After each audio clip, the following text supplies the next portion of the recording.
नमस्कार दोस्तों, स्वागत है एक और नई वीडियो में। मेरा नाम है प्रदीप, आप देख रहे हैं टेक्नोलॉजी। और भाई आज की इस वीडियो में हम बात करने वाले हैं कि पीएफ का बैलेंस कैसे चेक करें, पीएफ का बैलेंस कैसे पता करें। आप अगर एक पीएफ अकाउंट होल्डर हैं तो आपको पता भी होना चाहिए कि आपके पीएफ अकाउंट में टोटल कितना पीएफ का पैसा जमा हो गया है, खुद का कितना जमा हुआ, कंपनी ने कितना जमा कराया है और पेंशन कंट्रीब्यूशन में कितना गया है। और इसके साथ साथ ईपीएफओ जो हर साल ब्याज देता है आपके पीएफ के पैसों पर, जो इंटरेस्ट देता है वो कितना दिया है ईपीएफओ ने। कुल मिलाकर टोटल पीएफ का बैलेंस आपके पीएफ अकाउंट में कितना जमा हो गया है। अगर आपने पहले कुछ निकाला था तो वो माइनस करके कितना अब आपके पीएफ अकाउंट में पीएफ का बैलेंस बचा है, कैसे आप पता कर सकते हो। How to check full PF balance. आज की इस वीडियो में मैं आपको कंप्लीट स्टेप बाय स्टेप जानकारी आपको दिखाऊंगा। अगर ये वीडियो पूरी देख लेते हो तो आप खुद से ही घर बैठे अपना पूरा पीएफ का बैलेंस पता कर सकते हो और दूसरों की भी हेल्प कर सकते हो। कहीं पर भी जाने की जरूरत नहीं है, अपने मोबाइल से या फिर लैपटॉप से अपना पूरा पीएफ का बैलेंस पता कर सकते हो, चेक कर सकते हो। तो चलिए वीडियो में आगे बढ़े उससे पहले वीडियो को लाइक कर दो, आप बाद में लाइक करना भूल जाते हो। और इस तरह की हेल्पफुल नॉलेज बेस्ड वीडियो आगे भी पाना चाहते हैं तो चैनल को जरूर सब्सक्राइब कीजिएगा। अब वीडियो में आगे बढ़ते हैं। तो सबसे पहले आपको क्या करना है, आपको अपने मोबाइल में या फिर लैपटॉप में कोई भी इंटरनेट ब्राउजर ओपन कर लेना है, जैसे कि गूगल क्रोम हो गया, मोजिला फायरफॉक्स हो गया, और आप सर्च करना है ईपीएफ पासबुक। जब सर्च करेंगे तो ईपीएफओ का जो पासबुक की जो वेबसाइट है, जो पोर्टल है, यहां पर आ जाएगा। आपको ध्यान रखना है ईपीएफओ की जो ऑफिशियल वेबसाइट है उसी को ही ओपन करना है। पासबुक की ऑफिशियल वेबसाइट है passbook.epfindia.gov.in, इसको ओपन कर लेना है। बाकी इसका जो लिंक है वो मैंने वीडियो के डिस्क्रिप्शन में दे दिया है। जैसे उस लिंक पर आप प्रेस करेंगे आपके सामने कर्मचारी भविष्य निधि संगठन यानी कि ईपीएफओ की जो पासबुक की जो वेबसाइट है वो आ जाएगी, ओपन हो जाएगी। अब यहां पर आपको अपना 12 डिजिट का यूएन नंबर मेंशन करना है और यहां पर पासवर्ड मेंशन करना है और ये जो कैप्चा कोड है यहां पर मेंशन करके साइन इन कर लेना है। कैप्चा कोड समझ में नहीं आता तो यहां पर रिफ्रेश का बटन है, इस पर क्लिक करेंगे तो नया कैप्चा कोड आ जाएगा। तो चलिए यहां पर मैं अपना 12 डिजिट का यूएन नंबर, पासवर्ड और कैप्चा कोड यहां पर मेंशन कर देता हूं। यहां पर मैंने पूरी डिटेल मेंशन कर दी है। अब मैं कर लेता हूं साइन इन। अब जैसे साइन इन करेंगे तो यहां पर देखिए लोडिंग हो रहा है और सक्सेसफुली साइन इन लॉगिन हो गया है। अब जितना भी बैलेंस आपका अवेलेबल है आपके पीएफ अकाउंट में वो यहां पर दिखा देगा। अगर आपने पहले पीएफ का पैसा एडवांस में विड्रॉ किया था तो वो माइनस करके टोटल अभी करंट में आपके पीएफ अकाउंट में कितना बैलेंस अवेलेबल है टोटल, यहां पर देखिए टोटल अवेलेबल बैलेंस वो यहां पर दिखा देगा। कंपनी का कितना अवेलेबल है, आपका खुद का कितना अवेलेबल है वो यहां पर दिखा देगा। एम्प्लॉय शेयर यानी कि कर्मचारी शेयर खुद का, ठीक है, और एम्प्लॉयर शेयर यानी कि कंपनी का। तो यहां पर कंपनी का जो बैलेंस है, कंपनी ने इतना जमा कराया यानी कि कंपनी का इतना अभी अवेलेबल है और खुद का इतना है, तो इन दोनों का जोड़ टोटल यहां पर दिखा देगा। अब यहां पर देखिए आपका दिखा रहा है कुछ भी अमाउंट यहां पर दिखा रही है, जैसे कि इनका यहां पर दिखा रहा है 19,759 प्लस 7,183 रुपए, तो इन दोनों को जोड़कर होता है 26,942 रुपए। तो यहां पर देख सकते हो टोटल अवेलेबल बैलेंस, यहां पर जो अवेलेबल बैलेंस दिखाता है, यहां पर जो अमाउंट दिखाता है वो टोटल बैलेंस है आपके पीएफ का। अब यहां पर आप ग्राफ के माध्यम से भी समझ सकते हो। यहां पर देखिए जो ग्राफ है, ये कलर का आइकन दे रखा है, ये है एम्प्लॉय शेयर और ये जो ब्लू है ये है एम्प्लॉयर शेयर। क्लियर? तो यहां से आपको पता चल जाएगा कि आपके पीएफ अकाउंट में टोटल बैलेंस कितना है। अब पेंशन का पैसा कितना जमा हुआ है वो यहां पर नहीं दिखाता, उसके लिए आपको क्या करना है, चलिए वेट कीजिए। उससे पहले अगर आपने एक से ज्यादा कंपनी में काम किया है, एक से ज्यादा पीएफ मेंबर आईडी है, तो अगर आप मेंबर वाइज बैलेंस पता करना चाहते हो तो यहां पर देखिए मेंबर वाइज बैलेंस का भी ऑप्शन है, इस पर जैसे क्लिक करेंगे। अब यहां पर देखिए इनकी टोटल 3 पीएफ मेंबर आईडी है, तो यहां पर दोनों में तो 0-0 दिखा रहा है। क्यों दिखा रहा है? क्योंकि इन दोनों पीएफ मेंबर आईडी का पैसा इसमें ट्रांसफर कर लिया है करंट में। तो जब आप एक से ज्यादा कंपनी में काम करते हैं और पुरानी पीएफ मेंबर आईडी का पैसा करंट में ट्रांसफर कर लेते हैं तो आपका भी पुरानी जो पीएफ मेंबर आईडी रहेगी ना उसमें 0-0 दिखाएगा और करंट में दिखा देगा। दोनों का इसमें ट्रांसफर हो जाता है, इसका भी जितना भी था इसमें भी जितना था वो सारा का सारा इसमें आ गया है। अब यहां पर देखिए करंट में कितना है 26,942 और यहां पर टोटल कितना दिखा रहा है 26,942। तो यहां से आपको पता चल जाएगा मेंबर वाइज भी। अगर आपने पुरानी पीएफ मेंबर आईडी का ट्रांसफर नहीं किया होगा तो यहां पर दिखा देगा पुरानी पीएफ मेंबर आईडी में कितना बैलेंस आपका अवेलेबल है, और ट्रांसफर कर लिया होगा तो यहां पर 0-0 दिखा देगा। बट अगर ट्रांसफर नहीं भी किया होगा ना आपने तो भी सारा का जोड़ यहां पर दिखा देगा, टोटल बैलेंस इतना अवेलेबल है। बाकी मेंबर वाइज फिर यहां पर देखने को मिल जाएगा। अब कितना ब्याज का पैसा आपको मिला, कितना पेंशन में कंट्रीब्यूशन जमा हुआ है वो कैसे पता कर सकते हो, इसके लिए यहां पर पासबुक का जो ऑप्शन है इस पर आपको क्लिक करना पड़ेगा। जैसे पासबुक के ऑप्शन पर क्लिक करेंगे उसके बाद यहाँ पर देखिए सेलेक्ट मेंबर आईडी, यहाँ पर क्लिक करेंगे तो आपकी टोटल 3 पीएफ मेंबर आईडी आ जाएगी। तो यहाँ पर जैसे कि मैंने ये सेलेक्ट करी तो यहाँ पर दिखा दिया टोटल बैलेंस अवेलेबल है 26,942 और यहाँ पर एम्प्लॉय यानी कि कर्मचारी का कितना यहाँ पर दिखा रहा है और एम्प्लॉयर का यहाँ पर दिखा रहा है और ट्रांसफर कितना हुआ यहाँ पर 5,245 यानी कि पुरानी पीएफ मेंबर आईडी का पैसा इसमें ट्रांसफर हुआ है, इतना ट्रांसफर हुआ है।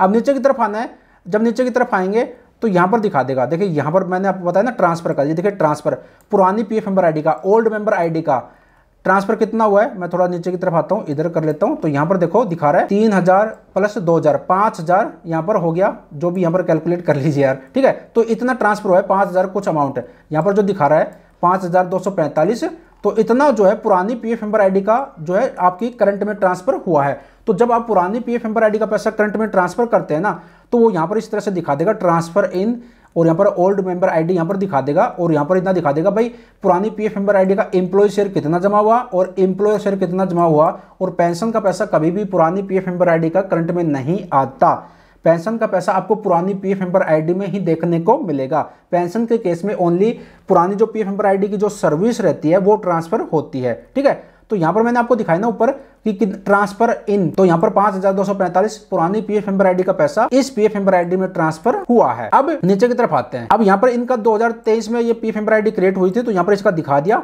कि भाई यहाँ पर कौन से महीने का जमा हुआ, वो यहाँ पर आप देख सकते हो कब ट्रांजेक्शन हुआ और इनका ईपीएफ वेजेज कितना है। अब आपका जो ईपीएफ वेजेज रहता है उसमें 12% आपका कटता है, इसका 12% इतना हो गया और कंपनी जो 12% देती है उसमें से 8.33 पेंशन में चला जाता है, बचा 3.67 वो यहाँ पर एम्प्लॉयर शेयर में आ जाता है। अब यहाँ पर देखिए पेंशन का पैसा स्टार्टिंग में नहीं दिखा रहा था, तो पेंशन का पैसा देखने के लिए आपको यहाँ पर देखिए पेंशन शेयर यहाँ पर आपको पता चल जाएगा। तो इनका पेंशन का पैसा कितना है 11,537 रुपए, 11,537 रुपए और एम्प्लॉय शेयर 19,759 और एम्प्लॉयर शेयर 7,183। तो ये दोनों मिलाकर यहाँ पर दिखा रहा था स्टार्टिंग में टोटल जो 26,000 के आसपास दिखा रहा था वो दिखा रहा था। तो पेंशन का पैसा आपको पासबुक का जो ऑप्शन है यहाँ पर इस पर क्लिक करके आप देख सकते हो पेंशन शेयर में आपका कितना जमा हुआ है और हर महीने कितना जमा हो रहा है वो यहाँ से देख सकते हो। इस महीने में कितना जमा हुआ, यहाँ पर 4/2023, 3/2024, 2/2024, जनवरी 2024 कितना जमा हो रहा है एम्प्लॉय शेयर और कंपनी कितना जमा करा दी है और पेंशन में कितना जमा हो रहा है वो आप मंथ वाइज भी यहाँ पर देख सकते हो। अब यहाँ पर हमने ट्रांसफर किया था पुरानी पीएफ मेंबर आईडी का, तो यहाँ पर ओनली पीएफ का पैसा कर्मचारी शेयर और नियोक्ता शेयर ही आया, पेंशन का पैसा नहीं आया क्योंकि पेंशन का पैसा कभी भी ट्रांसफर नहीं होता। तो आपको पुरानी पीएफ मेंबर आईडी का पेंशन का पैसा देखना है तो यहाँ पर सिंपल पुरानी पीएफ मेंबर आईडी सेलेक्ट कीजिए, उसके बाद यहाँ पर दिखा देगा कि पुरानी पीएफ मेंबर आईडी में आपका कितना पेंशन का पैसा था। अब यहाँ पर देखिए पीएफ का पैसा कर्मचारी शेयर और नियोक्ता शेयर 0-0 दिखा रहा है क्योंकि ट्रांसफर कर लिया, बट पेंशन का पैसा कभी भी ट्रांसफर नहीं होता तो यहाँ पर पेंशन का पैसा दिखा रहा है। पेंशन के केस में ओनली सर्विस हिस्ट्री ट्रांसफर होती है, ठीक है, इस तरह से। और यहाँ पर ये पीएफ मेंबर आईडी सेलेक्ट कर लेते हैं तो यहाँ पर देख सकते हो इसमें पीएफ मेंबर आईडी में जो है इतना पैसा था एम्प्लॉय शेयर एम्प्लॉयर शेयर और यहाँ पर टोटल पीएफ विड्रॉ इतना कर लिया। और यहाँ पर नीचे की तरफ आएंगे तो इस पीएफ मेंबर आईडी में पेंशन का शेयर इतना था और पीएफ का पैसा ट्रांसफर कर लिया था तो 0-0 दिखा रहा है और पेंशन का पैसा ट्रांसफर नहीं होता तो यहाँ पर पेंशन का पैसा पुरानी पीएफ मेंबर आईडी में ही शो होता है। तो पेंशन का पैसा अगर आपको चेक करना है ना तो यहाँ पर आपको जितनी भी पीएफ मेंबर आईडी रहती है आपको separate PF member ID select करके आपको चेक करना रहेगा कि पेंशन का पैसा कितना है। पीएफ का पैसा तो ट्रांसफर हो जाता है, अब कितना इंटरेस्ट मिला कितना ब्याज मिला कौन सी पीएफ मेंबर आईडी पे वो भी आप यहाँ पर पीएफ मेंबर आईडी जब सेलेक्ट करेंगे ना तो यहाँ पर दिखा देगा। देखिए यहाँ पर कलर के माध्यम से अब इंटरेस्ट यहाँ पर ग्रीन आ रहा है तो भाई इस साल कितना इंटरेस्ट मिला यहाँ पर ले जाएंगे तो यहाँ पर देखिए 1742, यहाँ पर 1800 मिला 2021 में, 2022 में 1817 मिला और यहाँ पर 2023 में यहाँ पर मिला 172 रुपए। और यहाँ पर भी क्लिक करेंगे ना तो यहाँ से भी आप पता कर सकते हो, जैसे कि 2018 का पता करना है तो यहाँ पर 2018 में यहाँ पर इंटरेस्ट आपको मिला, एम्प्लॉय शेयर पर आपको मिला 79 रुपए, एम्प्लॉयर शेयर पर आपको मिला 37 रुपए और पेंशन के पैसों पर ब्याज भी नहीं मिलता तो यहाँ पर 0 हमेशा 0 ही दिखाएगा। 2019 का चेक करना है या फिर 2022 का चेक करना है तो वो बढ़ता हुआ चला जाएगा। तो यहाँ पर देखिए एम्प्लॉय शेयर पर 2022 में मिला ब्याज 1341, एम्प्लॉयर शेयर पर मिला 476 और पेंशन के पैसों पर कभी भी ब्याज नहीं मिलता और पेंशन का पैसा यहाँ पर आपको देखने को मिल जाएगा। तो इस तरह से आप पता कर सकते हो। और पासबुक डाउनलोड करनी है तो यहाँ पर डाउनलोड एज पीडीएफ का जो ऑप्शन है इस पर क्लिक करके अपनी पासबुक भी डाउनलोड कर सकते हो। तो यहाँ पर ग्राफ के माध्यम से भी आपको पता चल जाएगा।